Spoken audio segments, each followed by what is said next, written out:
Hello friends, నమస్తే. ఆ bank అకౌంట్లు రద్దు. ఆర్బీఐ కొత్త రూల్స్ ఇవే. జనవరి 1 నుంచి అమల్లోకి. కొత్త సంవత్సరంలో చాలా కొత్త రూల్స్ వచ్చిన సంగతి తెలిసిందే. ముఖ్యంగా ఆర్థికపర నిర్ణయాలు మారుతుంటాయి. ఇప్పుడు బ్యాంక్ అకౌంట్లకు సంబంధించి కూడా reserve bank of India RBI కొత్త మార్గదర్శకాలు తీసుకొచ్చింది. ఇందులో భాగంగా కొన్ని రకాల అకౌంట్లు రద్దు అవుతాయని ప్రకటించింది. జనవరి 1 నుంచి రూల్స్ అమల్లోకి వచ్చాయి.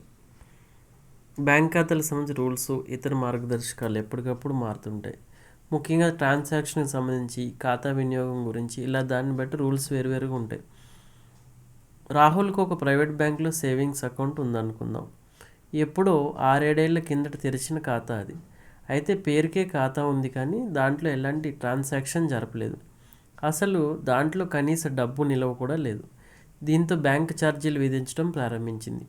ఒకరోజు బ్యాంకు నుంచి నోటీసులు కూడా వచ్చాయి. వెంటనే 15,000 చెల్లించకపోతే చట్టపరమైన చర్యలు తీసుకోవాల్సి వస్తుందని హెచ్చరిస్తున్నట్లుగా అందులో ఉంది. రాహుల్ ఒక్కడే కాదు, ఇలాంటి అనుభవాన్ని చాలామంది ఎదుర్కొని ఉంటారు.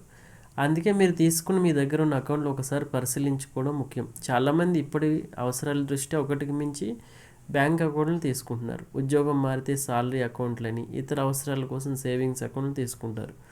వీటిని పునఃపరిశీలించుకుని అవసరం లేని ఖాతాలను రద్దు చేసుకోవడం మంచిదని నిపుణులు చెబుతుంటారు. బ్యాంక్ అకౌంట్లకు సంబంధించిన కొన్ని కొత్త నిబంధనల్ని 2025 జనవరి 1 నుంచి ఆర్బీఐ అమల్లోకి తెచ్చింది. ఇవేంటో మనం ఇప్పుడు తెలుసుకుందాం. 2 సంవత్సరాలకు మించి ఎలాంటి ట్రాన్సాక్షన్స్ లేని అకౌంట్లను వెంటనే బ్యాంకులు రద్దు చేస్తాయి.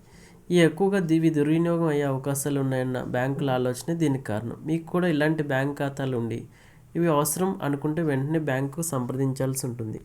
ఇంకా 12 నెలల పాటు ఎలాంటి ట్రాన్సాక్షన్ జరపకపోతే వాటిని ఇన్ఆపరేట్ అకౌంట్లో పరిగణిస్తారు.